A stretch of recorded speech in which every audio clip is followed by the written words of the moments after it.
Thanks for tuning into today's podcast. Before we begin, I'd like to tell you a little bit about our new remote training here at RPP. We've been offering remote training for quite some time, but we always required the athlete to come in-house for an assessment.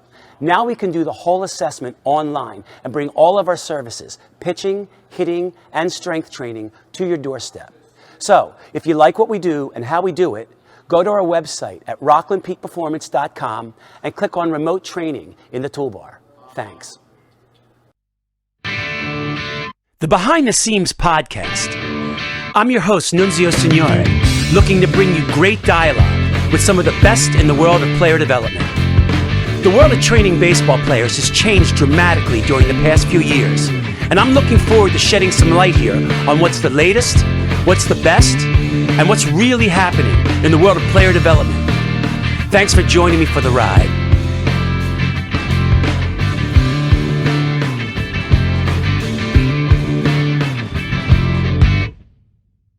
Hey guys, it gives me great pleasure to introduce today's guest, Josh Loeschorn.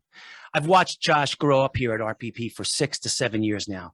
He currently is a 6'3", 215-pound right-hand pitcher with the Division I LIU baseball program. I remember when Josh first came to RPP as a junior from Butler High School in New Jersey. While in high school, he was named all-conference first team as a senior and junior. During his collegiate career, he has had a number of accolades, and I certainly I'm not going to spend time and won't be able to cover them all here. But during his rookie year, he was named ECC Pitcher and Rookie of the Year and Rawlings East Region Pitcher of the Year. He was recently named NEC Pitcher of the Year and First Team All-NEC and Collegiate Baseball Second Team All-American. This spring, he was also second in wins in the country across the collegiate landscape.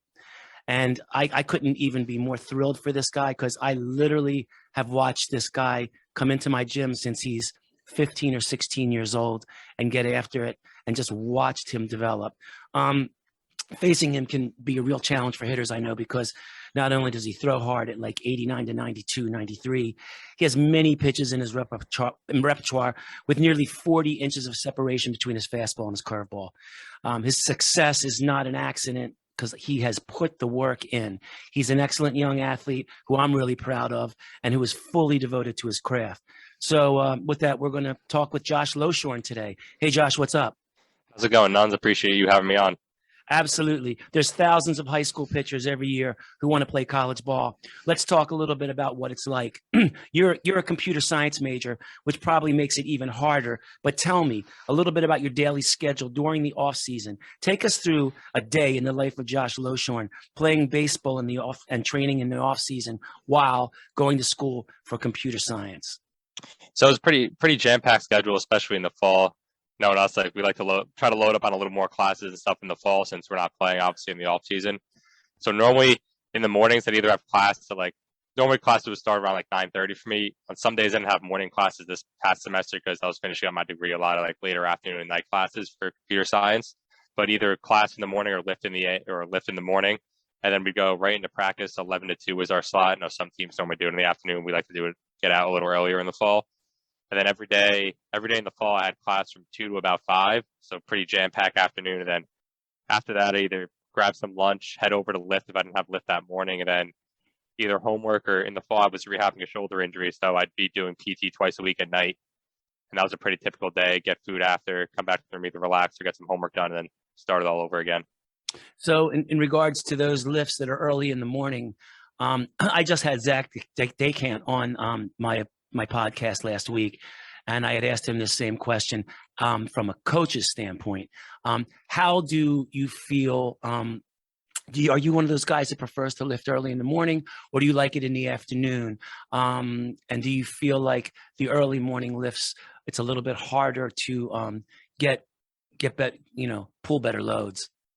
It wasn't that bad for us. We were pretty good about it. So our lifts are so we normally start a lift at 9. So we have 2 groups, one at 9 so to it 10. It wasn't super early. No, it was not. We normally had a group at 9 to 10 and one 10 to 11. And sometimes we'd have one 8 to 9, depending on some guys' schedules that have going a little earlier. But it wasn't anything where we were waking up at 6 a.m. and having to get after it then. So we were stable. If you're responsible getting in bed by 11 or 12, you're still able to get a good night's sleep beforehand. Okay, so now how about in season? School, travel, practice, weight room. How does that work? What's a day look like there in season? In How do you season, how do you manage keeping your grades up? Because we all know obviously this is kind of like, that's pretty important. yeah, it's definitely a little tougher in season, but loading up on classes in the fall definitely helps. Hopefully, have maybe take less of a class in the spring. You have a little more flexibility in the spring, so you're kind of scheduling around practice and stuff. Like in the fall, if you had to miss a little bit of practice for class, like that was preferred to help you get those classes done out of the way. In the spring, you had to be a little more flexible around our schedule. So like this past spring, I was finishing up my degree, so I actually didn't have class on Monday or Friday, so it was a little bit lighter of a schedule for me. But for a lot of guys, it was tough, going to class, going right to practice, doing a lot more practice in the spring, prepping for the season, then also playing games on the weekends. So kind of team lifts and stuff took a little bit more of the backseat, and that was a little more kind of guys fitting it in on their own. We'd normally only have one or two team lifts together. It'd be mostly guys having to get in on their own just whenever they could around class and practice to get it in. And normally with travel, so if we traveled for a weekend series, Friday, Saturday, Sunday, we'd normally travel on Thursdays, get to either practice at school in the morning beforehand, travel wherever we were heading, normally bus trips and stuff all in conference. And then either some guys would get lifts in at the hotel and stuff the night before the weekend series, or just trying to get in whenever they can. Come on, those lifts at the hotel don't really happen. No, it's more about getting in and moving your body after a 5-6 hour bus trip, making sure everything's feeling good. More about mobility than actually getting a real lift in. Yeah, it's the same thing I talk about with kids in summer ball. They say, "Oh, we're gonna. I'm not gonna do summer training this year. We're gonna get our lifts in when we're out on the road at the hotel." I'm like, dude, that's not going to happen. First of all, you're gonna walk into a hotel and you're gonna have to deal with whatever's there, which is sometimes like 5 sets of dumbbells that are too light and a rickety bench and a treadmill, and like that's basically what you got. There was even one hotel we walked in the gym. It was a treadmill and like a Bosu ball and like 3 medicine balls. There wasn't even a rack of dumbbells. Yeah, I mean, you can get creative, but come on, that's like that's a little too much to ask. It was nice being a starter because like now like being a starter and starting every Friday I had a set plan pretty much every week. There wasn't much. Obviously, some things with travel and other stuff weeks get thrown around, having one less day of rest, having more, but it was nice having a pretty set schedule, knowing I can front load all my lifts early in the week, get my 2 or 3 lifts in. That way, when I'm getting to the hotel on the weekend before my start, I'm just doing mobility the night before my start, and the day after my start, I'm just doing all my recovery stuff. So I'm not really having to rely on a hotel to get a heavy lift in, which was nice for me. It's a little rougher on the other guys. Yeah. But okay, great. Do you have a routine on game day? What's your pregame preparation like? Typically on pregame, so on game days, I like to wait until I kind of get to the field. I like to stay relaxed. Like before I get to the field, I like to not get bogged down with like the stress and anxiety of having to pitch in a game. I like to keep it to a pretty normal day. Get up, get a good breakfast. If it's like a later in the afternoon game, like our Friday games are normally at 3 o'clock, so I can like get some breakfast, get a good meal in, just get outside, walk around a little bit, get my body moving a little bit, and not just sit around. But I kind of keep it light, kind of like a normal day. Maybe play a little bit of video games to relax before heading to the field, but try to keep everything kind of relaxed before I get out there, and then worry about business once I get there and start worrying about, all right, how am I going to approach these guys and start getting into my normal pregame routine. So when you do get there though, and you're playing catch and you're warming up, what else is in your pregame preparation when you actually get to the field? So when I get to the field, it'll start. I'll put my cleats on, get all my stuff settled in the bullpen. I'll normally get there right around when the opposing team's hitting BP. So I'll spend time with my pitching coach watching their BP and just either talking through some of their key guys, stuff like that, how we're going to approach their lineup. After that, I'll move into a warm up, start with some soft tissue raw with a lax ball, into mobility, dynamic warm up, then J bands, shoulder tube, some quick plyo drills to get the arm moving. Out in a long toss. Start days throwing wise, I'll work out to about, depending on how I feel, anywhere to like 80 to 95% of my long toss. Work out to there, like 5 good pull downs on the way in, and then head into the bullpen. Yeah, so your compression throws back in are just about 5. Yeah, I'll work in about 4 or 5. Nothing to go crazy. Just make sure get my arm moving at full intent, get my body ready to go max effort off the mound.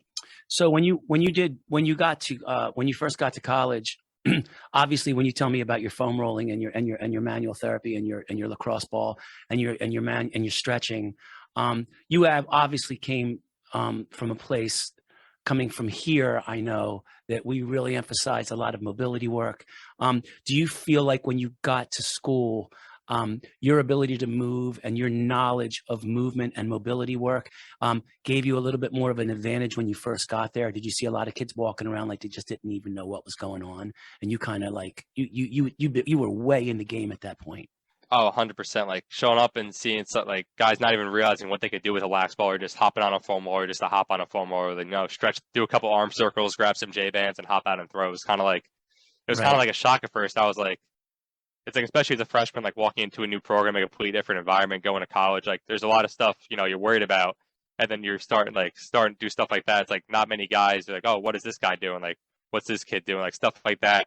Like kind of tuning that out. Whereas having realized like I came in with a really good base of knowledge that other guys may not have had, and so Right. being like a kind of ahead of the game, it helped out a lot. Like knowing that I was already kind of ahead of the game and making my mark and being able to even help guys out that had questions or help them When out. you Like, when you got there, did they sorry to interrupt, but when you got there, did they have a game plan for you as far as mobility work goes, as far as arm care, and as far as did they were they how was the preparation there at school? Because a lot of colleges, they don't have a strength and conditioning coach. I don't know if you guys did or what was going on, but a lot of times that's where a guy like you can maximize, like you said, you can help guys through stuff and teach guys better form. Did they have a pretty good plan set lined up for you?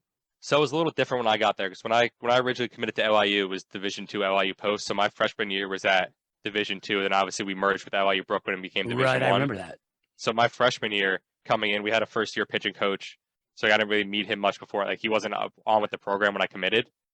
He was a first year pitching coach, his first college job, so he was also getting into the mix. So like I didn't have much. They didn't have much of a plan for me coming in. So like that was where coming in with my base of knowledge and everything from you guys played such a big role, because I was able to I was given some freedom from day one to continue to do what I do and not thrown into something completely different. So I was able to Right. kind of not miss a beat and continue everything I was doing, knowing that I was doing a lot of the right stuff to begin with. So That I was gives you a able, lot of freedom. That builds a trust in the coach showing up. That's a really great point to a lot of younger guys.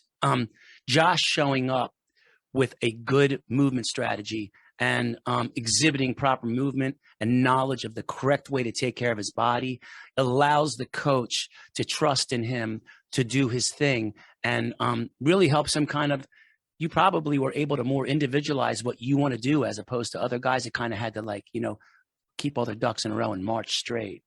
yeah. So then once we merged with LIU Brooklyn became one, that then we got strength coaches. We had a strength coach. Then our new pitching coach that came over from LIU Brooklyn, Coach Cardi, he's been a great influence on me the last couple of years. I've learned so much from him, and also having a really good relationship with him, knowing coming in that he knew like coming in I had the good base and all that stuff. So over the 3 years and building my relationship and the trust with him, he continued to give me more freedom to explore and do the things I knew I needed to do for myself, while also trying new things out and giving his input when he needed, and help me out with stuff. So it was a really good relationship and a great environment with him that he allowed me to grow as a player on my own, while also giving me all the lessons and experience he had from his 20 plus years being a pitching coach. Yeah, I do notice that there are there are a good many guys whose coaches have built up a confidence in them being here. They know of our facility and our business, and you're one of the guys that I noticed that in the off season, when you're home in the winter, you're here. On holidays, you're here. Your first couple summers before you started playing ball, you were here. And I noticed that you were one of those guys who you said, hey, man, my coach knows I'm here. He really doesn't really worry about what I'm doing.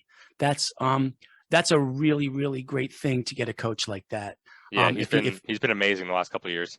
That's great because, just kind of like handing out a flyer to everybody and like, here's a workout, do this for everybody, when you can actually go to a place that you've been going to since you're 16. And we know your body like better than anybody. To be able to go there, to have a coach allow you to do that is a really powerful thing. And he was So, great too, because he wasn't always like, all right, you can do your own thing. He wanted to learn too. He was always growing and learning more about this type of stuff, fantastic. how to move your body, how to train guys. So that way he was learning from places that guys on our team were going, and using the resources he had available to him to make himself a Right. better pitching coach and give the rest of the guys in the team that maybe didn't have the opportunities to train at somewhere like we do Right. options so now he was able to teach them better. And it was kind of a great like loop of learning between like some of the guys on our staff and with him. That's awesome. Also, your college stats show that your weight is up to 215 this year. What have you done to not only maintain weight, but put on that good muscle weight while in school? You know, you may want to cover this, you know what I mean, with our guys, because a lot of what we preach to guys is the importance of, you know, putting on that good weight, you know, not just eating pizzas to put on weight, Yeah. you know, really putting on that good weight. And I see that you're up this year, your weight, and you came in, I mean, actually you came in today before you're even going out to play summer ball. And I looked at your body and I'm like, okay, he's taking care of himself. So what are you doing to gain good weight? So it was so coming into college, I think it was being able to see those beginner gains, like with you guys that first off season. I think when I first started training, I was probably sitting like 175, 180 if you look way back at one of those old assessment reports when I was probably 16 or 17. So in seeing like that first off season, seeing those results, like seeing those beginner gains, and like not even really when I first started not having to do too much nutrition wise, just the working out. I saw the gains in weight and saw like those beginner gains really convinced me, all right, this stuff works. And then as I advanced, it became had more training years on me. Nutrition played a huge role in that. Like now that I'm home, like one of the interests I've took, I love to cook for myself. Even being at school, it's all about like obviously college, especially the smaller schools, the dining hall options. Honestly, they're not going to be great, frankly. Right. Sometimes you gotta. I've had to suck it up for 4 years with some mediocre food, but it's really all about getting quality calories in. They always had chicken, they always had burgers, they always had rice. Like quality may not have tasted the best, but you really just got to work to make sure you're getting it works. It gets the job done. If you're willing to do it, instead of being the guys that complain about it, skip breakfast, and now they're losing 10, 15 pounds in season. The huge part was just being consistent with it. And also, me and my roommate, we had snuck in. We had like a microwave and a toaster oven in our room, so it was nice. So just keeping like high quality snacks on hand, like a couple easy ones we had in the room, like Kodiak cakes. They make good protein waffles. It's like 200 calories for 2 waffles, some protein. We'd slap some peanut butter on it. That'd be an easy night snack. Another 500 calories pregame. We had oatmeal. So like in the fall, we'd make oatmeal. We'd have like oatmeal, cinnamon, honey, a banana, and put a little Nutella in it. It was great, like post practice snack, and a little easy way to get 400 or 500, 600 calories in. I see. Keep going. A nice place by our school, actually. It's pretty cool. It's kind of convenient. So like there's this this Mexican like burrito place by our school, and after 10 o'clock they sell $5 burritos. So that was great for us, especially in season. We'd making trips at 10 p.m. down if we didn't, after a game in season, maybe you don't eat as much, you need calories, run down to the place, get a burrito at 10. There's some more easy calories for you. Or get 3 in case lunch sucks tomorrow. Exactly. We'd be getting them and then bring them to the field pregame tomorrow if we weren't throwing. Exactly. That's such an important factor. I'm glad you're talking about eating correctly, because you know what, man? The young kids come in here and their dad comes in and they're like, what can you do to make them throw harder? What can you do to make them throw harder? And I'm looking at this kid and he's 15, 16 years old and he weighs 140 pounds. And I'm like, well, the first thing we can do to get him to throw harder is, give him a knife and fork and have him start eating. It was the same way with me. It's unbelievable. You could probably, I might get killed for saying this, but you could probably sit on a couch during puberty and eat really good food and just gain weight, and your velo will go up. Yeah. You don't even have to work out. Working out is going to prevent you from getting hurt at that age, but puberty takes care of itself. But if you're going through puberty and you're not taking advantage of that testosterone that's getting released, and you're not putting calories in your body and you're not gaining weight at that time of your life, that is the time that your body is like a sponge to just develop. So especially for guys in college too, like obviously on the road and stuff, you want to play pro ball, you're gonna be on the road a lot. It's not always the most convenient or best options on the road. It's like a couple kids in our team, like my former roommate in our center fielder, he'd meal prep for the weekends. He'd have coolers he'd bring on the bus with fruit, like already pre-cooked chicken cutlets, like eggs and stuff. It was awesome to see guys like that, and even giving me ideas on stuff on how I could eat better and even prep for stuff on the road. I never saw anything like that until he started doing it. And I was like, that's a damn good idea, instead of eating crappy hotel breakfast or going hungry after a road trip, because we're not getting all the calories we need on the road.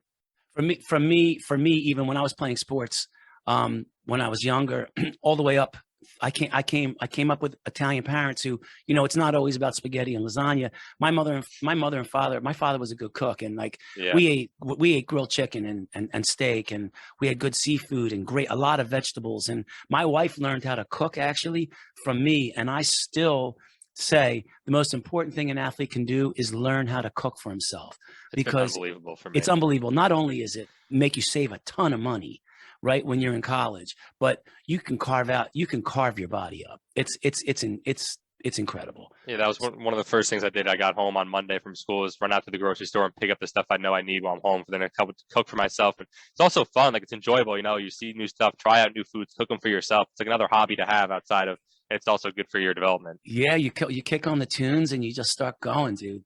Yeah. Yeah, okay, let's turn the wheel a little bit.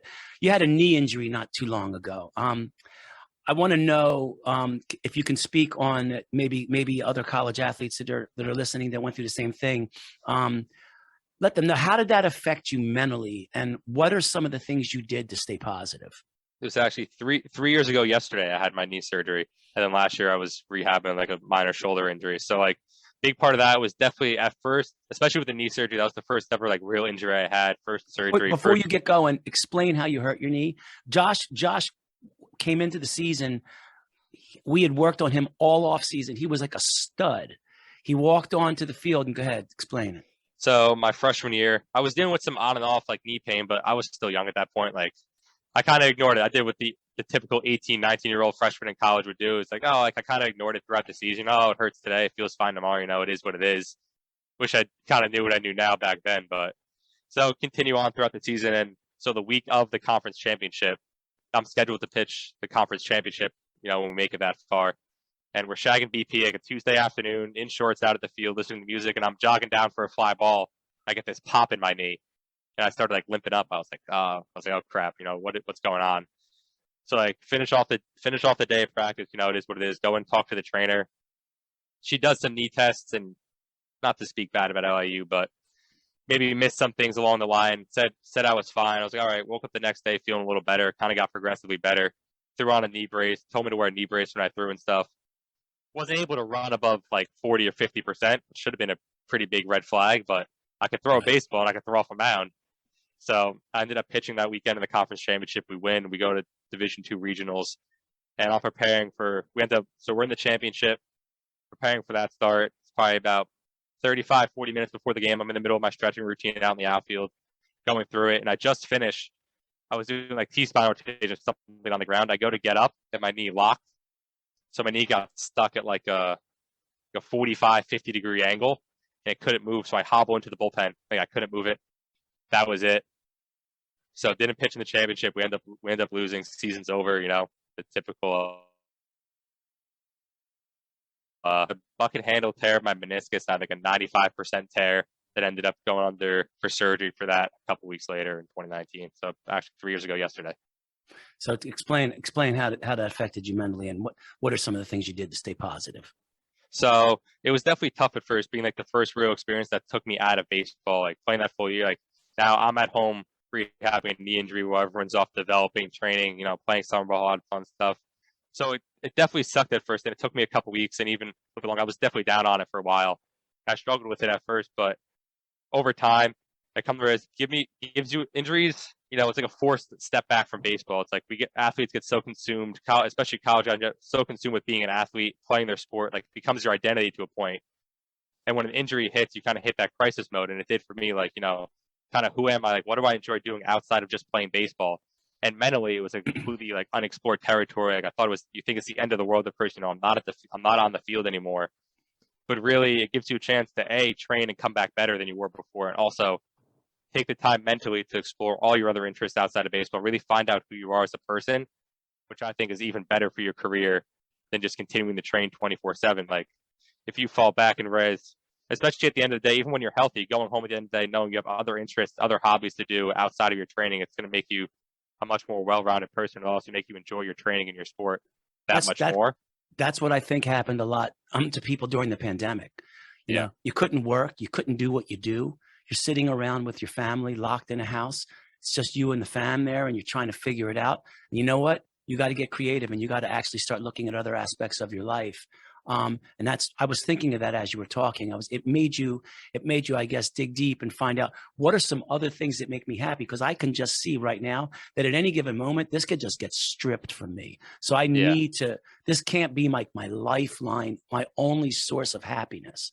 You know what I mean? And that's a deep point that you realize that, you And know. especially for a lot of athletes, they don't, maybe they don't have that until they realize, until it does get stripped away.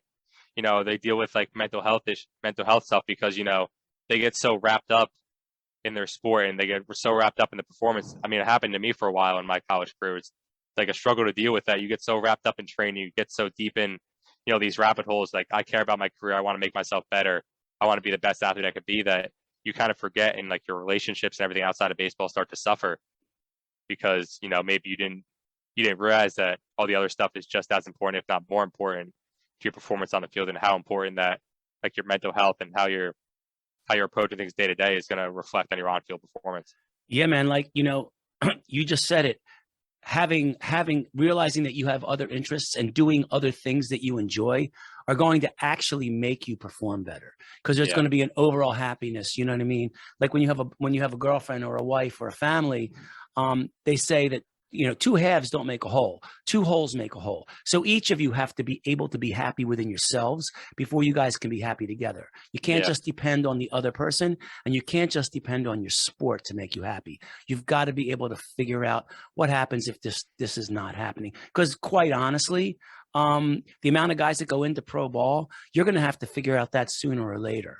Yeah. You know what I mean? Because it's a struggle for a lot of college athletes, balancing school, balancing sports, that takes up, 80-90% of your day. It's hard to have the time outside of those to also have hobbies and enjoy, like, even though like in season, like these last couple of weeks, we traveled the last couple of weeks of the year, conference tournament travel to a regional. Was like, I got home yesterday and I was like, wow, this feels like the first day I've been able to like sit down and just like relax. I kind of didn't know what to do with myself at first. It was like, you get so busy, you get so caught up, especially in season, the only thing you're really seeing is the results that you're getting on the field and how your team's doing. So that you're thinking about that so much, where a couple bad weeks can really derail a season, because now one or two bad performances, now you're losing yourself mentally. You think it's the end of the world, or XYZ happens. Now it bleeds into the rest of your year. It bleeds into other stuff outside of baseball. Like, that's just like this whirlwind effect on everything. Yeah, man. So you're saying basically what some things you did to stay positive were find other things that make you happy, other things that you're into. That's unbelievably great advice. And how did you manage the healing during college? What was the process? Doctors, PTs, etc. So when you had the injury, just real briefly, you did your PT at school. So with the knee injury, it was a little different than how my shoulder injury got handled. So the school's PT, I mean, it wasn't great by any means. So it was kind of a struggle. It wasn't a great, like, on and off. So I was struggling with it the first couple of weeks because it wasn't a great environment, but it was what was given to us. But luckily at that time at school, I had probably the best athletic trainer I've worked with, and we had a pretty solid strength coach too at LIU. So like between the two of them, they pretty much ran like that second half of my rehab once I got back to school. Right. And they took me from like limping around campus when I got back to being fully cleared to go by the end of the fall. And the two of them were really instrumental in my rehab. So depending on those people around me to help me get back was big. And then with my shoulder injury last year, one of our assistant coaches introduced me to a physical therapist who was off campus, a guy that he was friends with in the baseball world, Jason Rolfe. He's the co-owner of Evolve Physical Therapy out in Long Island. He's been instrumental. He's helped out me and a lot of my teammates come back through injuries, not even just his knowledge working with baseball players, just like as a person, like understanding and caring about the person that he's working with every day. And it was great. It was a great physical therapy environment to rehab in with my shoulder. And I don't think I'd get back to the level I'm at now if it wasn't for having someone like that last year. Awesome. You're getting ready to play in the draft league. What are some honest, straight to the heart thoughts that are going through your head, being put into a position that you've never been, a little high stress there. You've never really been in this position before. You're moving along up the chain. And what are some thoughts going through your head? Both, good and maybe a little nervous. You know what I mean? Honestly, I'm at this point. Last year going into it was a little different because I was dealing, like obviously I was saying, I was dealing with some the nagging injury and stuff. This year, like fully healthy, had a really good spring season. I'm super excited to continue to compete and up the challenge. I kind of feel like I've accomplished everything I needed to accomplish at the level I was playing at these last couple of years in college. Now it's time I'm ready. Like my stuff has taken a lot of upticks. I'm a lot more comfortable with the way I am as a pitcher, know a lot more now that I'm really excited to get out and now face pro level hitters on a daily basis, show that my stuff plays against not just the guys I've competed against in college, but guys that are going to be in pro ball and guys that want to play in pro ball, and show that I can dominate that level just as well as I dominated the college level. That's awesome. That's great advice. As far as, going into a situation that you don't really know about, it sounds like you're in a really good head. I love that. And, getting ready to close up here, what advice do you have for today's high school guys, 15, 16, 17 years old that are getting ready to not only look at schools, but have already committed to schools? And what's your advice to these guys to make sure that they're coming into their freshman year, banging? I think now, especially more than ever, social media could be a good and a bad thing. It really depends on how you use it. But now there's so much good information out there, stuff you guys are putting out, companies like Driveline. There's so much good information out there now that it's so much easier to invest in your career and learn more about it early on when you're in high school. It's like developing, it's no better time to start than now. Go online, go on YouTube and spend hours just digging into content from guys that have been through it and guys that know it. And now you can start to build a foundation yourself way before you step on campus. Like, I didn't even know you guys existed until I stepped foot or anything about this world of baseball training and stuff until I stepped foot through your doors 6-7 years ago. And ever since then, those couple days in that first off season, I really credit you guys a lot of how much I care about training, development, learning about myself, learning about training, and all these rabbit holes I've gone down over the years and continued will to learn more is because that initial interest and guys like you that really care about the industry and how easy it was to learn. Well, that's a big part of it.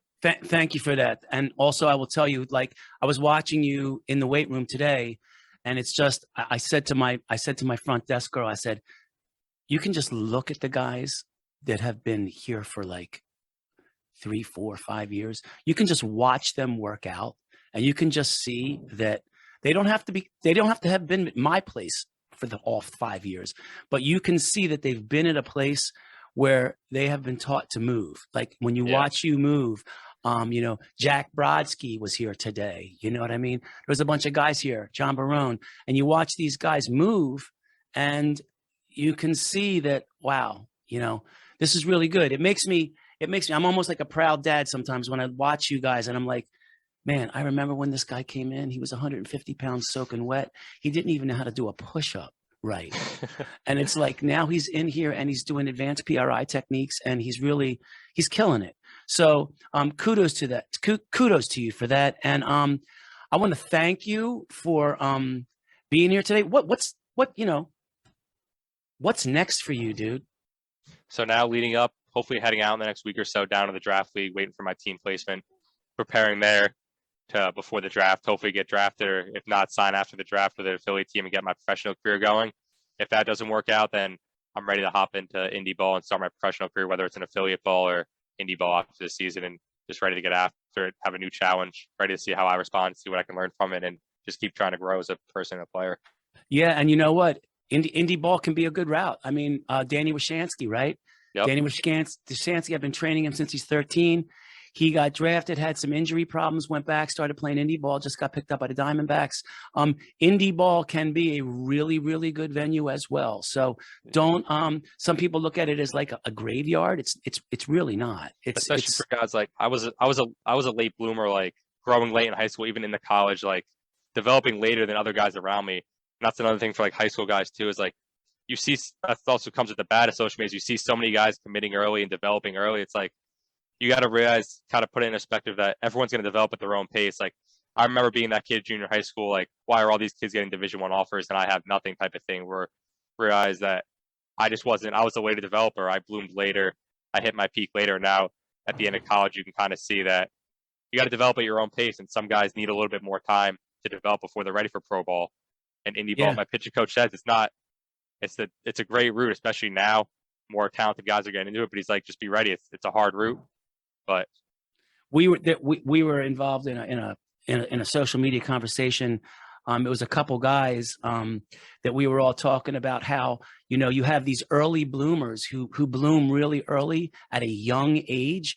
and they get a lot of playing time. And a lot of times it it becomes hard for the guy who's a late bloomer, who's watching, like you just said, man, why is this guy so good at such a young age? Or why is this guy already committed to a college at 15, which is really young?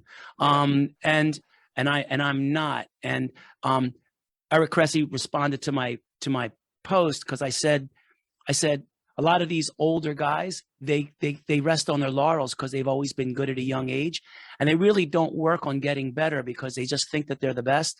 And it's the guys that are the late bloomers who kind of try to really, like, you know, they toughen up and they say, man, you know what, I got to get after it and I got to get to work. And what happens is, as puberty changes and as changes happen during puberty, these young overachievers that are late bloomers, they surpass the young talented guys. And Eric sent a post and he said, early to ripen, early to rot. So I thought that was a really, really great statement because I see it all the time. And you, like you said, you were a late bloomer. So for the late bloomers, dude, out there, don't let that get you down, because that, honestly, just put your head down and get to work, because Josh is a perfect example of that.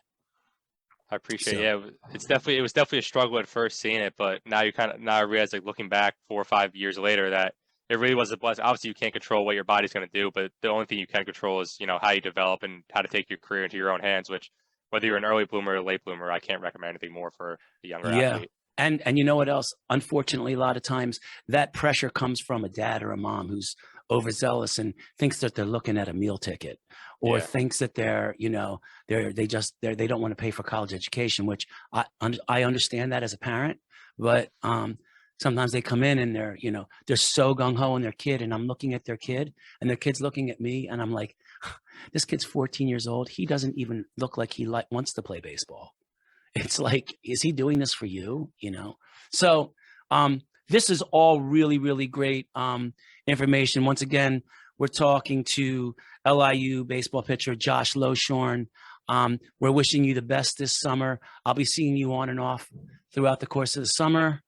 Thanks, man. Thanks for coming in and talking with us, and wishing you all the best. I really appreciate it. Thanks for everything, and thanks for having me today. Just a reminder that you can reach me on Twitter at Nunzio Signore, or you can reach RPP Baseball on Twitter and Instagram at RPP_baseball, or go to our website at www.rocklandpeakperformance.com. Also, a little shout out for my book, which you can order on Amazon, on velocity-based training, how to apply science, technology, and data to maximize performance. With that, have a great day, guys, and thanks again, once again, for tuning in.